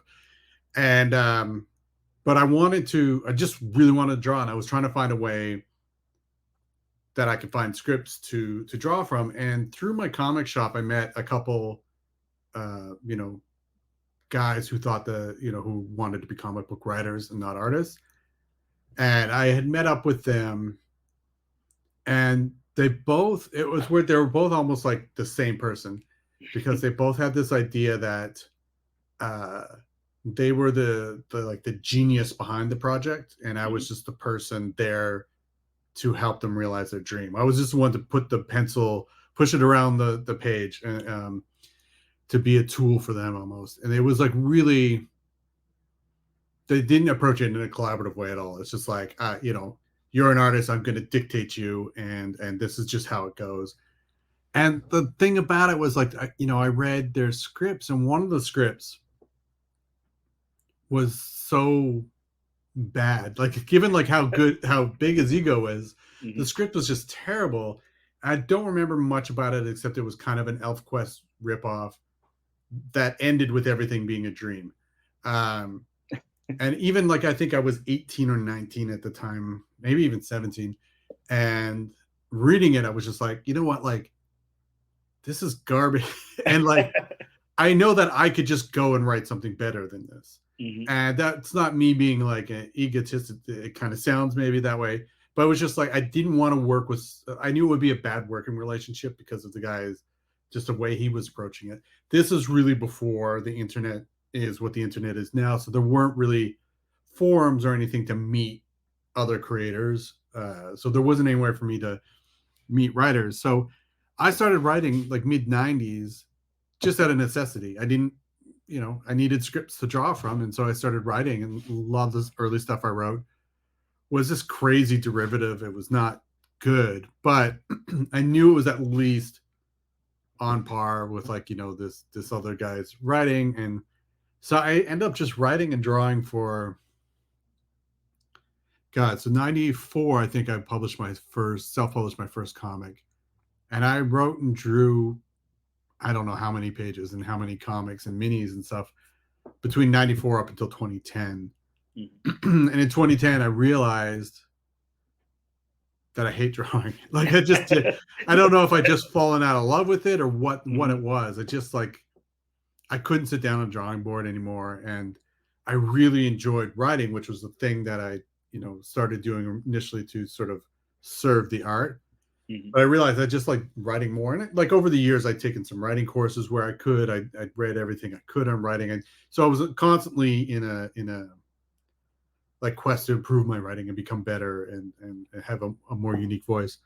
And so in 2010 on my birthday, I just stopped drawing. Like that was it. On that day, I stopped drawing, and I sat down and I wrote the first Murder Book script on that day. Like I had made this decision. I wasn't going to draw anymore. I was only going to write and work with other artists. And I just started Murder Book on that day. I was living in Vancouver at the time. And so I, from self-publishing for 16 years, I knew a ton of people. Almost every friend I had was involved in comics in some way. We were all self-publishing our own stuff. None of us were really, I don't think any friends I had at that point were, being published by any legitimate publisher. We were just all a bunch of people who were self-publishing. And, I knew Simon Roy. This is before he did Profit. I had published something he'd done. And so when I did my first Murder Book story, I just asked him if he'd be interested in drawing it. And then I just kind of would do these short Murder Book stories and work with different artists, on these 5 to 20 page stories. And then from there, it was just that was it. After 16 years, found the part of it that I just wanted to really focus on. And, from there, things started to improve career-wise. Clearly, I wasn't the only one who wasn't in love with my art. But the writing seemed to connect. Which is, look, that's a cool thing to point out. I mean, always give yourself a birthday present, whether it's, hey, you don't have to do this thing you don't enjoy anymore, or whatever. But really cool. I want to get into a couple of your individual books, and again, I won't stay on them too long. I really want to get to the Displaced. I'm really excited about this book. But I have to ask this. In the Mantle #1, the story opens up with our characters at a punk show, featuring a band called the Sellouts, and you really showcase how much Jen and Robbie hate that band, or specifically Jen, and they leave and then start their adventure. And I'm not going to get into the book. Like I won't talk about it. It is an amazing book. So if you have not read that, go out there and read it now. But do you have, did you come from like the punk scene, like in the, early 90s or anything? Like, is that something you were involved with? The Sellouts was the band I was in the 90s. Amazing. Okay, great, great. The lyrics that they're singing is actually from one of our songs. We were like a very much like, I grew up, I was mostly like a hip hop kid up until about, up until 94, actually. I did this road trip with this girl who was really into punk. It was like a 2-week road trip. We drove cross country and back. And after the only band we could agree on when we left was the Beastie Boys. It was like they had that crossover, and sometimes Public Enemy. But by the time I got back, there was a lot of punk stuff that I really got into. And then all throughout high school and then after high school, all my friends were always just the punk. I was always the odd man out. So I ended up picking up bass and playing bass for a while. And then I formed a band called The Sellouts with my friend Nick and Neil. And then we like a rotating cast of drummers. For some reason, not keep a drummer, which Sure. I think we're not the only band. I think that just seems to be the plight of every band. We weren't together for terribly long. I think about 2.5 years. And so yeah, you know, I was like a suburban punk kid. You know, we played punk shows in like Kelowna, BC, which is hardly like you know, being on the skids or anything like that. But yeah, so I was into punk for a little while. We're like a very heavily influenced by like Crass and the Dead Kennedys and those sorts of things. Well, yeah, thank you for that. Crass, absolutely one of my favorite bands of all time. Yeah, I'm with you. I grew up in the punk scene and, you know, the mid to late 90s here in Florida, and you know, really big into that. Toured a little bit and stuff too. But yeah, I you know, when I first opened that book, and I loved it because I was like, this is such a realistic like little punk show here, and I really liked it a lot. And I like the fact that, you know, you've got these two characters kind of sitting there, you know, and one of them's, God, I hate this. Let's get the hell out of here. Just love that. So realistic. That was really like that was like the relationship between me and the singer the entire time. Like we'd formed the band. And we were constantly at odds because you know, he was really, really influenced by like Jello Biafra and stuff. So all the lyrics he wrote were like very Jello Biafra style lyrics, and he used to get under my skin so much. What band were you in? What sort of touring did you guys do? You know, we didn't tour a little bit up the East Coast and stuff like that. It was a punk band called Useless Abuse. Right. I started out as the guitar player, and I wrote the lyrics, and we had a separate singer that I would, you know, give all that to. So I'd write the songs, and then again we had a drummer, and you know, sadly he was very bad. So I decided after about a year, hey, I think I can play drums better than this guy. And my mom had bought the guy the drum set because he didn't have one himself. So we just kicked him out, and I took over on the drums, and I've been a drummer ever since then. But nice. Yeah, fun stuff. Going over to, you know, some more parts of your career here, and again, before we get into the Displaced, in 2017 you penned a 5-part Bullseye miniseries for Marvel. Your storyline was the Colombian Connection, and really, really cool book. I love that. It's really fun. Yeah. I want to know, how was it that first issue? You know, you kind of split writing credit with Marv Wolfman, which is pretty cool, pretty outstanding there. That yeah, we didn't have any interaction though. He wrote like a backup story, so we were like. Sorry, go ahead. Sorry. No, you're fine. Yeah, which, you know, completely understood. Yeah, I know there are two separate stories there. Just, you know, how is it coming out the gates like that? You know, you're 2017, so you're a little bit in your career there. It's not that you're like a newcomer or anything, but you know, having your name published on the front of a Marvel book with Marv Wolfman, that's got to be pretty awesome. It was pretty cool for sure. And that actually, that was my first series at Marvel. I had started writing in 2016. It got pushed back a little bit for, I can't even remember why. I think because they were doing that Running with the Devil thing. So originally it was supposed to be Bullseye, and then they did this Running with the Devil thing with a bunch of Daredevil adversaries having their own miniseries. But that was really cool. It was my first I'd done 2 issues of Secret Avengers before that, and then a 10-page story in Secret Wars Battle World. And so this was like the first time where I actually got to like have some real estate to tell a story. And the whole bit of it was nerve-wracking. It was you know, I thought I'd kind of really screwed up my first couple chances at Marvel, and I was trying to like redeem myself a bit. And it was a really weird situation in that they offered me the gig, and I think I had 2 weeks to put together a pitch for it. And they wanted something specific to happen, which it's not huge, but it's just like a bit that they wanted to happen. And I spent 2 weeks sort of crafting this 5-issue thing. I was like poured everything into it. And the day before it was due, I read there was an Elektra book that had just been coming out just before that, where they did the thing that I'd been asked to do in the Bullseye thing, and somehow it just passed. Nobody noticed that it was already being done. It just, I think it was different editors working on the books. And so I panicked and I scrapped my pitch that I'd been working on for 2 weeks, and I stayed up overnight and I wrote one. I think I noticed it midway on the day before it was due, so probably noon or 2 or whatever, and I stayed up until I think 6 or 7 the next morning. Okay. And I wrote a new pitch, and then I sent it to Mike Walsh, who did come back. He and I are good friends who keep in touch. And I was like, I think this is it. And I sent it to him. He was like, this feels like a Marvel book, but it doesn't feel like an Ed Brisson book.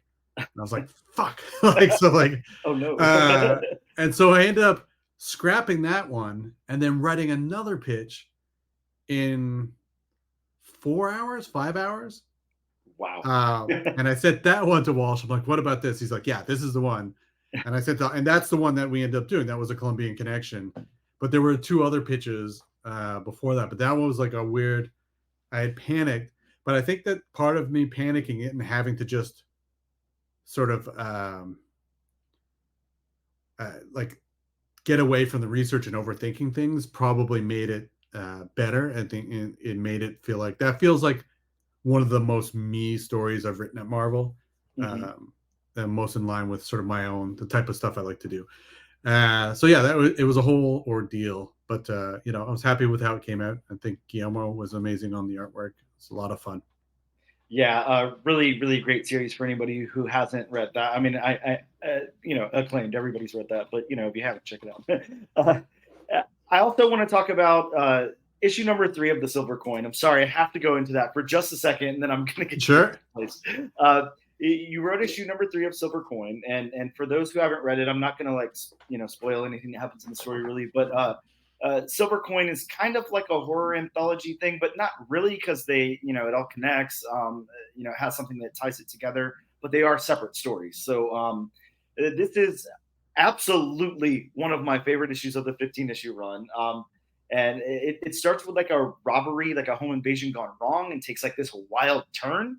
And it goes into like, I would say like almost like a Twilight Zone-ish type twist involving the coin. And it's just such a cool story. What I have to ask you about that is, how the hell did you condense that into a single issue? That could have been a 15-issue story by itself. I honestly don't remember that. I wrote that in the middle of COVID, if I recall, and it was it was a weird one in that Walsh had asked me to write an issue. I was lucky in that I'd been able to read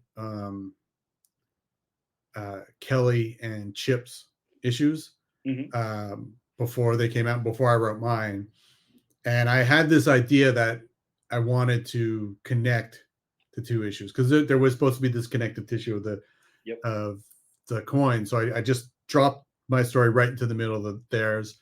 I had a really rough idea of what the story was going to be. I really wanted to do a crime/horror type thing. And it was a really weird one, because I didn't write that story in the way that I write most stories. Most times I outline everything pretty concisely, and then I go in and I write it. That one, I had my beginning and I had my end. I knew some bits in the middle, and I just sat down and I just started writing. And I ended up like, I've done that a few times now. And anytime I do that, it takes me much longer to write, because I have to then go back and revise and fix it and everything like that.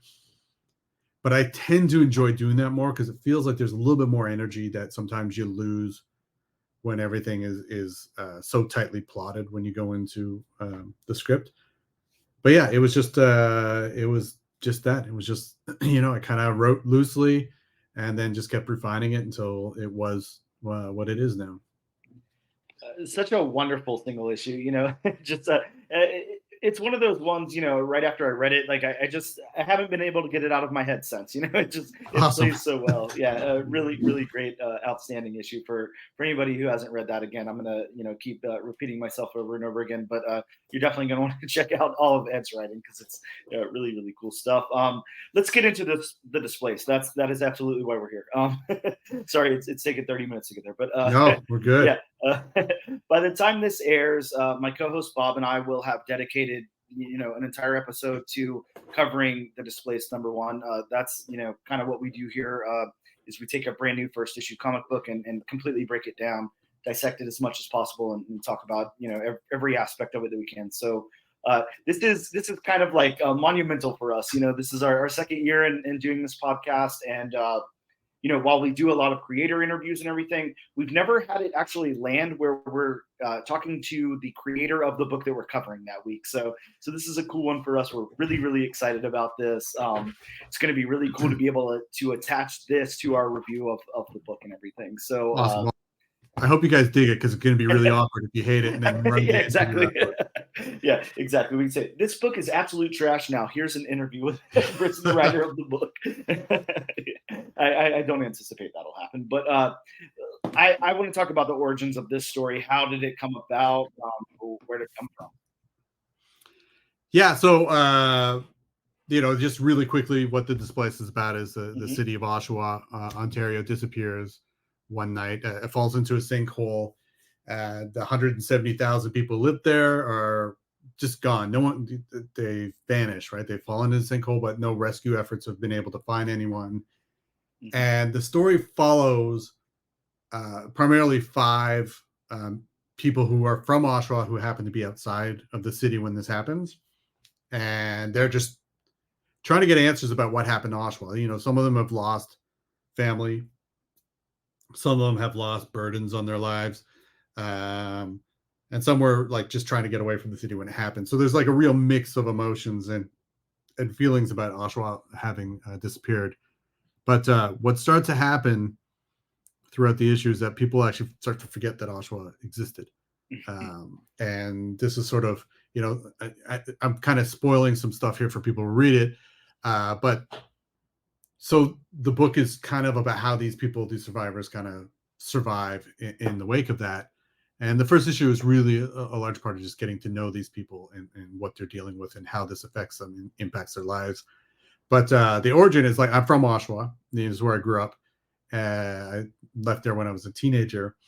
But I go back there and I visit usually every few years. And there's always this like, I'm sure that anyone who's left their hometown and then goes back to visit can probably relate to this feeling of like going back to the place that you're from. And there's like this kind of connection, that I would always seek when I would go back that seemed to be missing. There's a thing, it felt like I was looking for something every time I went back. And I couldn't tell you what that was, but I could tell you that I could never seem to find that feeling. So there's always this weird disconnection from the place you grew up. Oshawa is, parts of it have changed quite a bit over the years. Parts of it are exactly the same. But a large part of what sort of inspired this is about 20 years after moving from there, I went back and I saw a guy I was friends with in elementary school. I don't know how I recognized him 20 years later, but there he was. And I went to talk to him and he had zero idea who I was. Like, he just did not remember me at all. We hadn't been friends all throughout elementary school. Like, he was there. He was just at our school for about 6 months.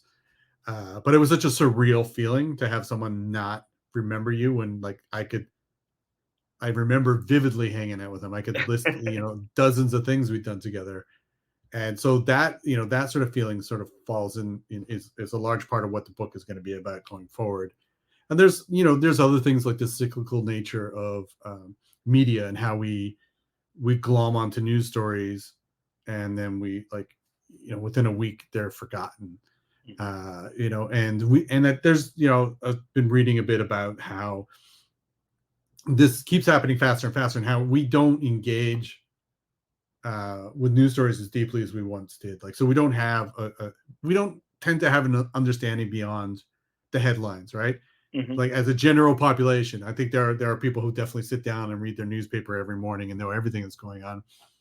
But I think in general, we don't really engage on a deep level, and we, become obsessed with one news story, and then, a year later, nobody remembers that there was a, school bus sized weather balloon floating all across the United States that might be another country spying on us, but no one even remembers it happened anymore. Yeah, and it's like, but it just falls right out of our consciousness as quickly as it arrives. So that's a large part of what the story is about as well. So, and it's a thing I've been working on for since 2008. Wow. In one form or another. And it was almost my very first book that got published. We've been talking to a publisher, had a lot of back and forth, but then it was just, there were a few things that they wanted that I didn't want to do. Like they want to move it to the United States rather than Canada. There were a few things just story-wise where even though I was very excited at the prospect of having my first book, I knew that this story was one that had to be done right. And so I ended up pulling it back and thought it would be better to just sit and wait until I had the right time to do it. And it did feel for years that there was like just one piece missing. And it wasn't until sometime in the middle of the pandemic where I was just going over it once again.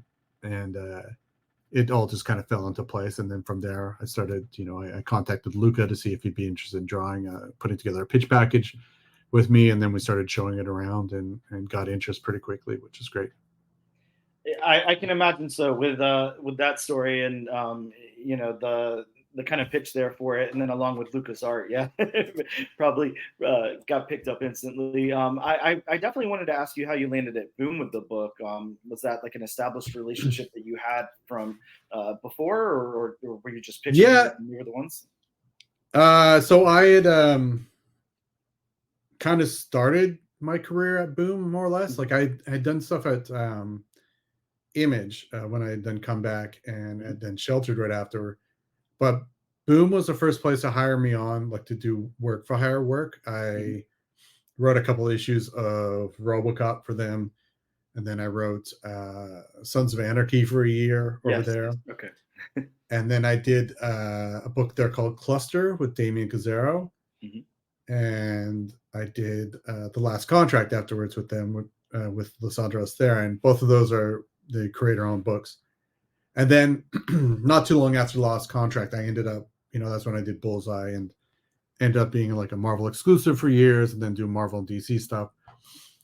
And I had always kept in touch with the editors there, Eric Harburn, who was my editor on a lot of the stuff I'd done with them previously. We'd drop each other a couple of emails a year or whatever. So when this one was coming up and it was time to, find a publisher, I reached out to them and they were into it, and here we are. Very cool.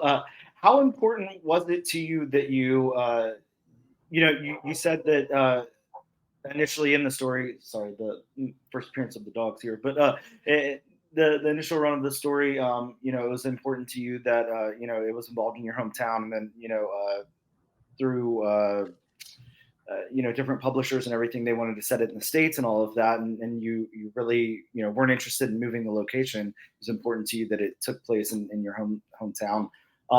How important or, how personal was it to you that you made sure that your hometown disappeared in this book? I thought it was just a feeling like, because Oshawa is a GM town and has been for years. Okay. So like, while it's not identical, but I would say like one of the closer proxies in the U.S. is probably like Flint, Michigan. So they're not identical, but there's a lot of similarities as well. Sure. You can drink the water. Yeah. Yes.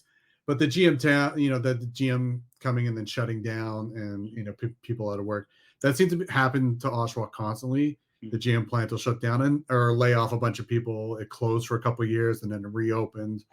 So it's this weird thing where like, it's not that Oshawa is vanishing, but like the thing that, employed most of the town went away, and it really kind of impacted the town. And so there was like sort of like loose parallels between sort of that and what's going on in the book. But for me, wanting Oshawa to vanish, I'm not saying that I want that. I think a lot of people in Ontario maybe do, but Oshawa unfortunately has sort of a bit of a bad reputation in Ontario. It's a butt of a lot of jokes. It's funny because there's a page in the book where one of the characters holds up her phone, and there's all these really shitty memes people have done about Oshawa disappearing and about how relieved they are or how funny it is or whatever it is.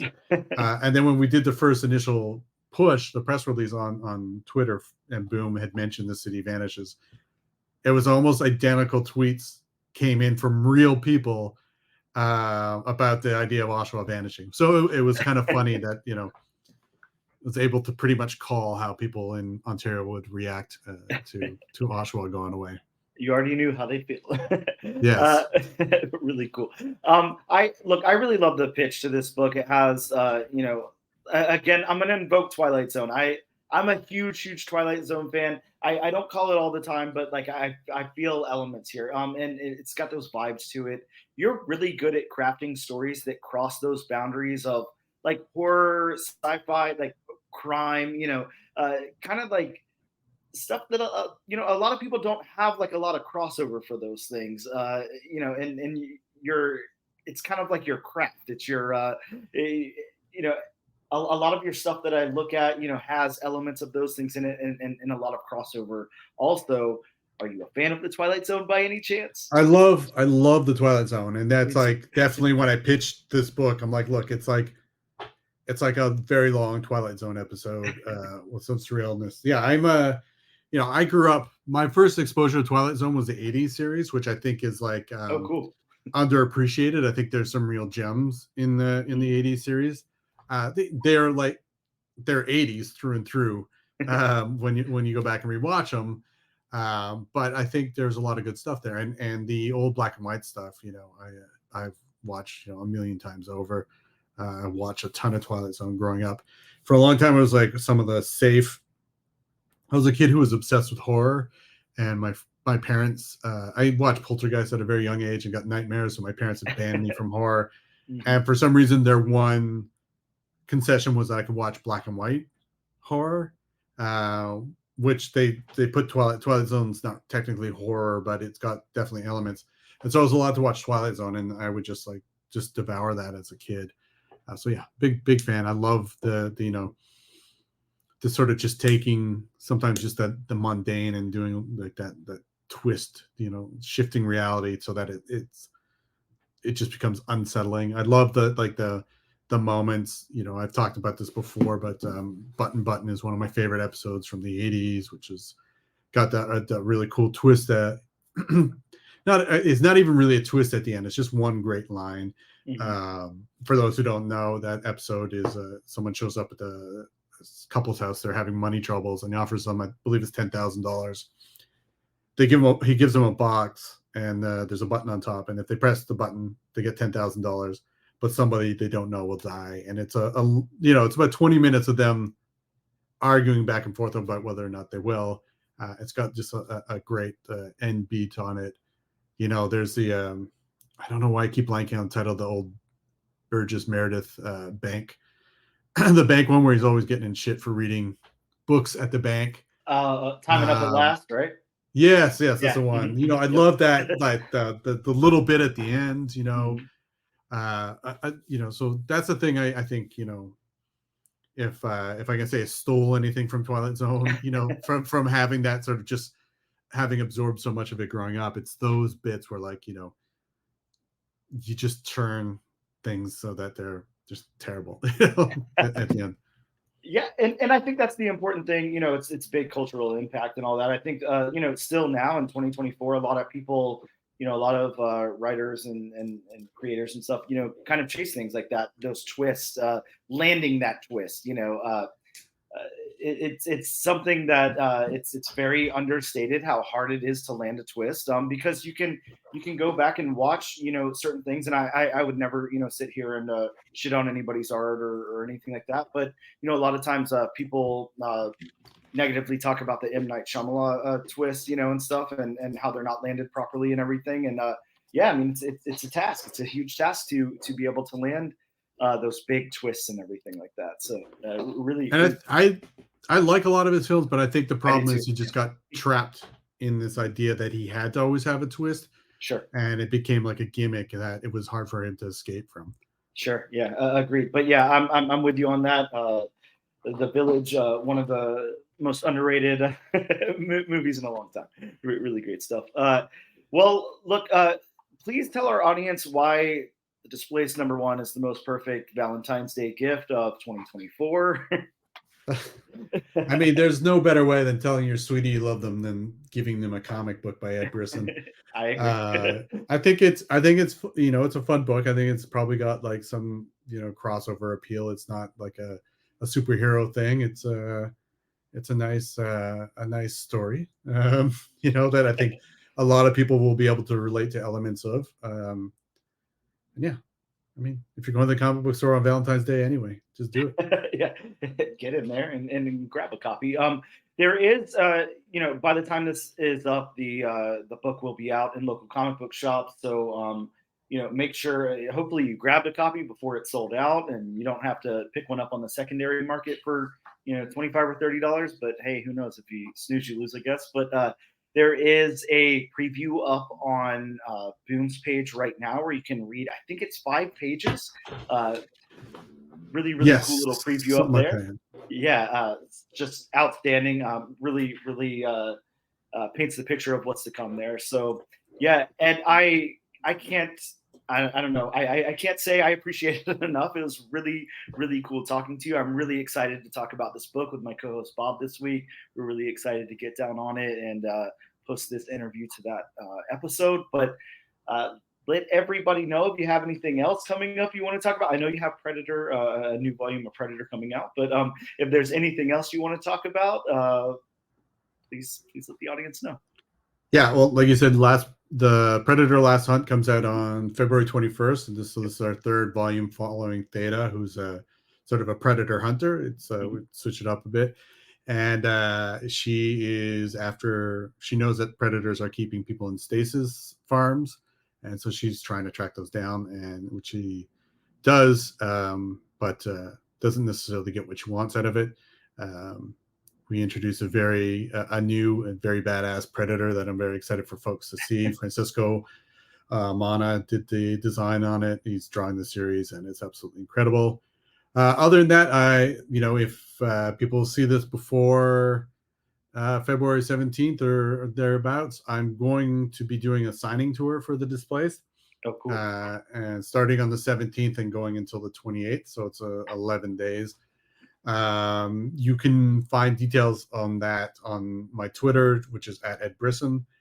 You can just go to my website, edbrisson.com, or check out my newsletter, which is, edbrisson.substack.com. Mm-hmm. So I'll be touring 9 stores, I believe 9 stores. And I've never done this before, but I have an exclusive variant cover that I'll be selling that will be available at the stores when I'm signing. So it's Chip Zdarsky cover that is only available at the signings. So yes, I'm pretty excited about that. So definitely one of the many reasons to get out to those signings. You get a signed copy of the Displaced #1. You get a copy of the Displaced #1. You get to give Ed a Valentine's Day gift, and you get an exclusive Chip Zdarsky cover. So really cool. Yeah, all that will be posted in the show notes. I'll make sure that I have links to all of your stuff, and you guys can check that out in the show notes. Ed, again, thank you so much.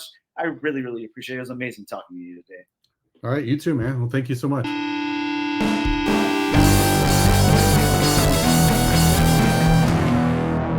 And we are back with episode number 57 of the all-new, all-different #1 Comics podcast. Thank you guys so much for listening to that amazing Ed Brisson interview. I know it was really cool and monumental for us to be able to have the creator of the book that we're talking about on. Really fun.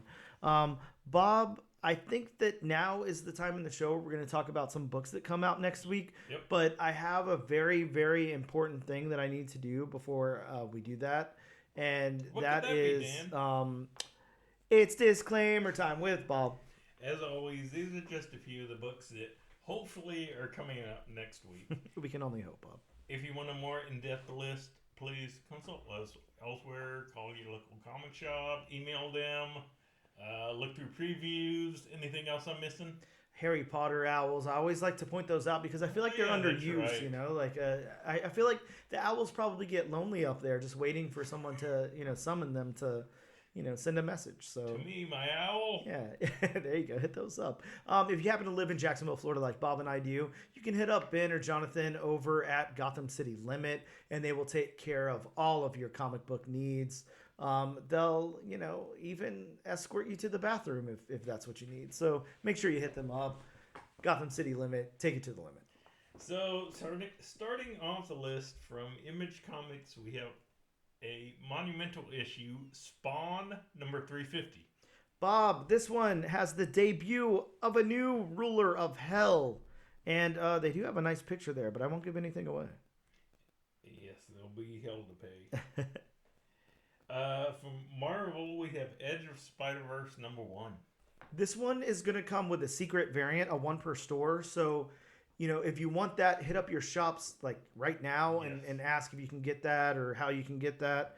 A lot of stores, like our shop, won't give those out. They're going to put it like in, there's a different way to get that, other than just asking for it. So, so your shop might be the same way, but, give it a shot, I guess, or maybe try eBay early. You never know. But of course, Edge of Spider-Verse always introducing new characters. Yeah. So. Going to DC for a minute, we have Batman Off-World number 4. It comes with one of Bob's favorite things in comic books, a possible first appearance of the Thungarian, a bounty hunter. So it's got 2 of Bob's favorite things, bounty hunters and a possible first appearance. So check it out. Love my possible first appearance. It doesn't make sense, but hey, whatever.